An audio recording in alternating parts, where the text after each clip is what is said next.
zbývá už ten rok do konce toho úvěru, tak ten poplatek tam nemůže být větší než 0,5%. Běžně lidé doplácí ty úvěry, je to standardní praxe, proto by neměl být jediný důvod, proč by ta společnost, o které má člověk úvěr, toto měla zamítnout. A je možné, dajme tomu, zobrať aj tovar na splátky, s tým, že podpíšem zmluvu, príklad hovorím, na 12 mesiacov a zistím, že nemám dostatok finančných prostriedkov na to, aby som to uhradil do tých 12 mesiacov, môžem si to teda rozložiť na ďalšie splátky? Pokud to chcete ten úvěr, tak říkají natáhnout, některé společnosti to nabízejí, některé to nabízejí jako běžnou standardní službu, některé to nabízejí jako doplňkovou, ale i to záleží vždy od té konkrétní nabídky, ale myslím si, že na našem trhu se s takovou nabídkou běžně setkáváme. Tam ale opäť musíme počítať s tým preplatením. Samozřejmě, pokud ten úvěr bude trošičku delší, to navýšení, respektive to přeplacení může se zvětšiť. Som zvedavý, ako bude znieť ďalšia otázka z radou divákov, takže nech sa páči, pekný podvečer, pýtajte sa. Dobrý deň. Haló? Áno, ste v živom vysielaní, môžete sa pýtať. Dobrý deň. Chcel by som sa spýtať takúto nepríjemnejšiu otázku, že kde je hranica úžery? Pretože jeden predstaviteľ, ktorý s vami sedí, je predstaviteľom nebankovky, kde je poskytovaný úrok na 62% ročný úrok. Chcem sa spýtať, kde je hranica úžery? Úžera na Slovensku sa riešila, ako to majú ošetrené tieto nebankové spoločnosti? Ďakujem. Ďakujeme za otázku. Tak já si myslím, že explicitně není nastavená lichva kvůli úžera.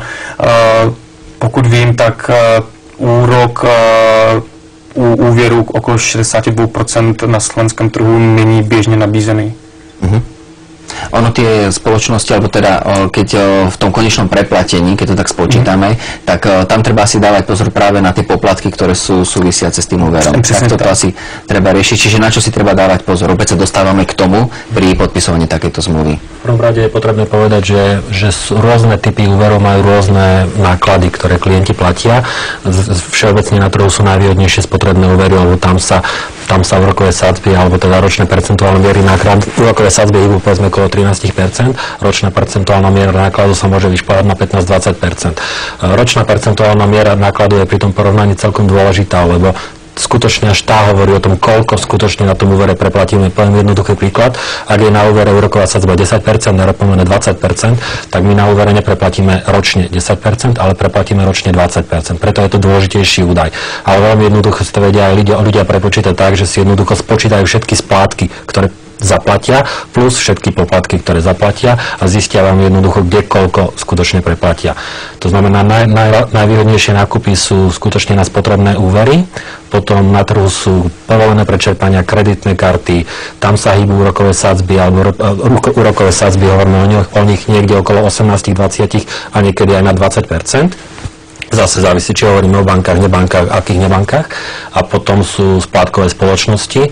Hovorím tam, možno kolega bude chcieť povedať k tomu viac, ale sú na trhu aj výhodné ponuky. Musím povedať, že sú na trhu aj ponuky, ktoré skutočne reálne ponúkajú nulové navýšenie. Sú väčšinou so splatnosťou do 1 roka, prípadne kratšie, ale sú na trhu aj produkty, ktoré sú velmi drahé, kde se repomene pohybuje 50 a viac %. Pán Kozubek, chcete? Já jenom ještě doplním, že pokud lidé žádají o ten úvěr a jak tady kolega říkal, měli by sledovat ty další poplatky, lidé dostávají při žádosti o úvěr takzvaný předsmluvní formulář. Tam všechny tyto informace mají napsané, to znamená, sami se rozhodují podle toho, co dostanou, jestli ten úvěr je opravdu zajímavý, jestli pro ně je finančně výhodný nebo ne. To znamená, ten člověk by měl vždy se podívat na více nabídek, srovnat si tady tyto údaje, ty informace, které tady kolega zmiňoval, hlavně tu roční procentní sazbu nákladů a podle té se rozhodovat, jestli ten úvěr chce nebo nechce. Ďakujem pekne. Opäť ďalšia divácka otázka. Pekný podvečer z Banskej Bystrice. Odkiaľ nám voláte? Dobrý večer, volám z Krajného. Prosím vás pekne, mám na vás jednu otázku. Minulý rok v máji sme si brali úver v jednej nemenovanej banke. A chceme ho splatiť aj so všetkými ostatnými úvermi, takými malými, čo sme mali, lebo sme sa obávali, že to nebudeme vládať splácať. Tak sme to poprosili, máme to, vyplácame to a dali nám 4% sankčný poplatok za splatenie predčasného úveru. Že či je to podľa zákona správne alebo nesprávne. Ďakujeme pekne. Takže ďakujem veľmi pekne. S najväčšou pravdepodobnosťou sa bude jednať o úver určený nehnuteľnosťou, bude to hypotéka alebo je to iný úver na bývanie. Tam zákon povoluje aj do vyššie čiastky, ako spomínal kolega.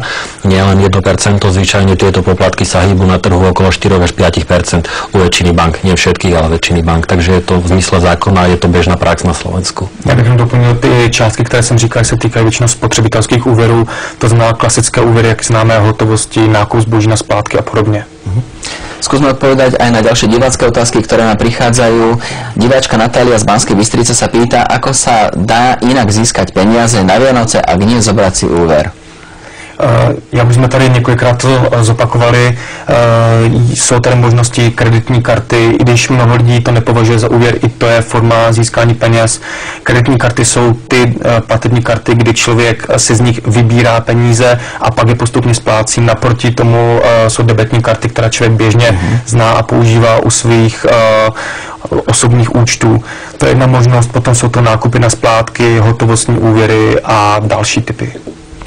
Možno, že ja len doplním možno ku kreditkám, lebo to je taký veľmi, možno málo známy, alebo možno vieme o ňom, ale možno málo ho využívame. Kreditná karta je, ako som spomínal, pomerne drahý úver, lebo úroková sadzba sa tam hýbe od tých 18-19% a hýbe sa niekedy až ku 30%, ale pokiaľ človek vie využívať tento nástroj a je skutočne poctivo dodržiava pravidla, tak vie na tom ušetriť, lebo kreditnú kartu sa dajú požičať peniaze aj bezúročne. To znamená, ak si v priebehu mesiaca peniaze požičiam a do dátumu splatnosti do 1 mesiaca orientačne tento úver splatím, tak vlastne na úrokoch nezaplatím ani cent. Dokonca sú na trhu kreditné karty, ktoré sú bez poplatkov. To znamená, takýmto spôsobom a správnym výberom vieme ušetriť. Len hovorím, treba dodržovať pravidlá, to je veľmi dôležité. Treba vedieť naučiť. Ak chcete, musím vás prerušiť, máme totiž ešte ďalšieho diváka, ktorý sa dotelefonoval. Pekný podvečer, pýtajte sa. Haló, počujeme sa? Áno. Nech sa páči, už ste v živom vysielaní. Dobrý večer. Tu je poslucháč z Prievidze. Ten jeden pán povedal, že tie nebankové subjekty sú seriózne a neseriózne. Áno, skúsme trošku rýchlejšie, ak vás môžem poprosiť, čas nám beží. Ja by som povedal, že z 10 nebankových subjektov je jeden seriózny. Máte aj nejakú konkrétnu otázku? Som položila takto. Má nad nima voľaký dohľad štát od vodov, pretože oni sú zdierači niektorí, tých klientov. Však to není možné, tam sú 50% úrokové sadzby, čo oni vyberajú. Kde tí peniaze odvádzajú komu? Dobre. Oni žijú, veľké autá majú miliónové, vily stavajú, z čoho prosím vás? Ďakujeme pekne, položili ste otázku, porozumeli sme. Ďakujeme pekne za zavolanie, tak páni opäť. Já jenom doplním, divák říká, že z 10 jedna je možná seriózní. Těch malých, opravdu malých je velmi